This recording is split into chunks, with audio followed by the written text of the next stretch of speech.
Joining us now on what you need to know after receiving the COVID-19 vaccine is Chief Health Officer and Professor of Medicine in the Division of Infectious Diseases at the University of Michigan, Dr. Preeti Malani. Good morning. Good morning.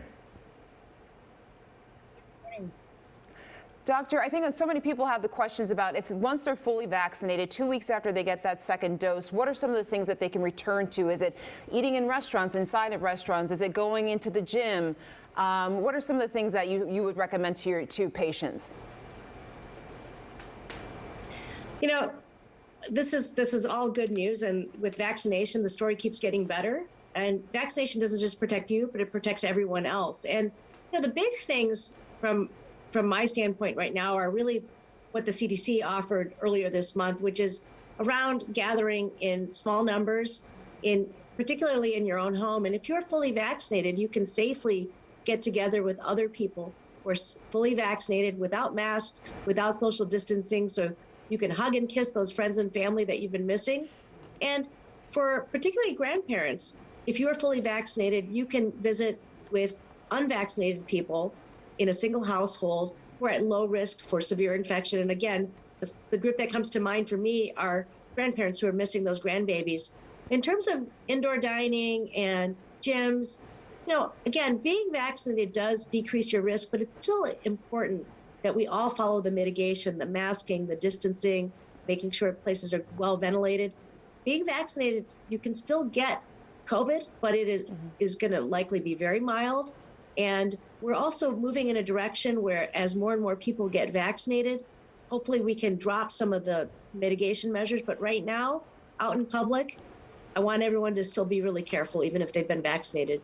So how do airplanes and airports fit into that equation?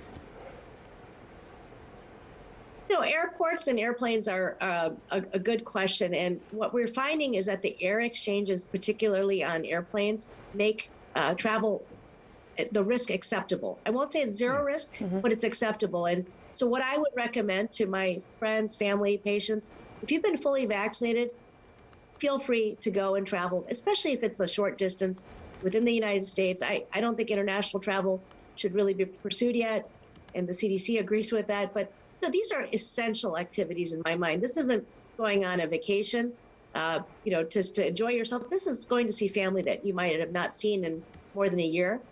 Be careful on the airplane, wear a mask, keep your distance in the airport, do all the things that we have learned to do, and you can manage the safety that way. And you know, hopefully on the other end, you're going, you know, to visit someone that you love a lot that you haven't gotten to see.